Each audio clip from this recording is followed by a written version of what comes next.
যে মানুষ বিশ্বাস ময়দান দিতে জানে সে নিজেই বিশ্বাস রাখতে জানে।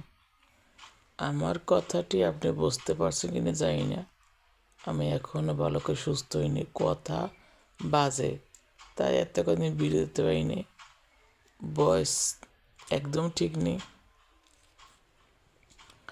শুয়ে শুয়ে ভিডিও বানাইছি।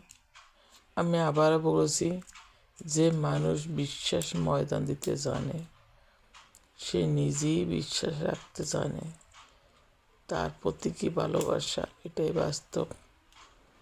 নিজে জানে না, কিন্তু অন্যের জন্য জান প্রাণ দিয়ে ফেলে।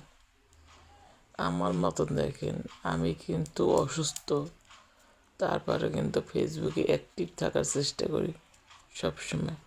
তাই নিজে চিন্তা করি না, অথচ ফেসবুকে ভিডিও বানানোর জন্য প্রস্তুত হয়ে থাকি।